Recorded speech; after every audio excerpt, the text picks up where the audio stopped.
Monsieur le Président de l'Assemblée nationale, Monsieur le Premier ministre, chers membres du gouvernement, honorables députés, jot nañu interpellation yi ci wàllu courant bi ñu waxoon ni dañ koy wàcce ak sur les carburants. may wax rek ni à titre d'information que bi ñu ñëwee ci gouvernement bi Monsieur le Premier ministre ci boppam moo joxe instruction yu wóor wax ni yitte bi ñu njëkk am pour def un impact sur l'économie et sur la vie des ménages sénégalais li ñu war a njëkk a yittewoo mooy liggéey ci loo xam ni day tax ñu mën a wàññi les prix de l'électricité et des hydrocarbures. li mu santaane woon nag mooy bu ñu ko def d'un point de vue strictement politicien nañu def toutes les études techniques bépp xam-xam ak xarala bu ñu war a dajale ba tax njuumte du ci am te du nekk ay mesures cosmétiques nañ ko étudier ànd ceeg tous les services concernés yi dépendre ci ministère bi wala ñu dépendre feneen pour ñu mën a indi solution yooyu. loolu li mu indi mooy comité bu ñu mettre en place bi premier ministre dégloo suñuy proposition ba noppi comité bi tenir na lu toll ci presque aujourd'hui plus de trentaine de réunions techniques pour mën a intégrer toutes les options pour éviter que les mesures am des incidences qu'on ne voit pas. li mu indi ci solution mooy subvention yi li ministre des finances ak FMI di laajte ndax bu ñu wàññee électricité bi day laal subvention yi ñuy fàttali ne wàcce électricité bi ñaari option lañ ci am benn option conjoncturelle ak benn option structurelle.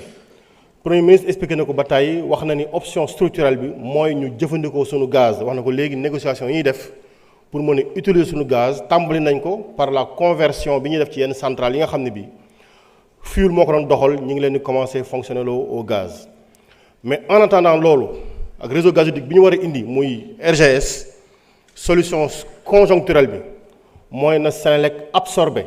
te du an indi benn incidence sur le niveau de la subvention. loolu li mu indi mooy ci première tranche bi nga xamante ni bii mooy ñi doon consommer les ménages faibles ñi ngi doon consommer 0 ba 150 kWh bu ñu fàttalikoo information bi ba tey jii ñuy wax ak yéen ñu ngi leen doon facturer 91,17 francs. mesure bi nga xam ne bii étudier nañ ko ba indi proposition bi mooy ñu wàcce ko ba 82 francs le kilowattheure soit une baisse de 10%. li muy indi mooy ki nga xam ne kii sur les 150 kWh facturé au 91,17 francs 17 francs mi ngi doon am benn nombre de kilowattheures tey la baisse bu ñu ko wàccee à 82 francs mooy sur ce montant dépensé effectivement dina mën a réaliser les 150 kWh dina ko am au tarif de 82 francs en lieu et place de 91,17 francs. mais lii ça concerne les ménages à faible revenu et mi ngi impacté 1 166 228 clients sociaux dont 266 000 sur le post-paiement mooy ñu am ancien compteur bi ak 889 361 ñi nekk ci compteur Woyofal bi. li muy tekki mooy 85% des clients domestiques petite puissance yi nekk ci Senelec danañ bénéficier wu ci mesure bi dina leen impacté. mais yamul ci loolu parce que bi ñu ñëwee seet si Premier ministre dafa ne woon ne liggéey bi ngeen di def na dem laal les professionnels de petite puissance les couturiers les menuisiers les mécaniciens. bi ñu defee correction bi ñu fàttali ne ñoom seen consommation ñu ngi ko facturé woon seen première tranche entre 0 et 50 kWh ñu ngi leen ko doon jaayee 163,81 francs. dans la mesure actuelle danañ koy wàccee jusqu'à 147,43 francs soit aussi une baisse de 10% et dina impacter 319 000 clients soit 89% des clients professionnels de la basse tension. ñuy laajte ne mesure bi kañ la war a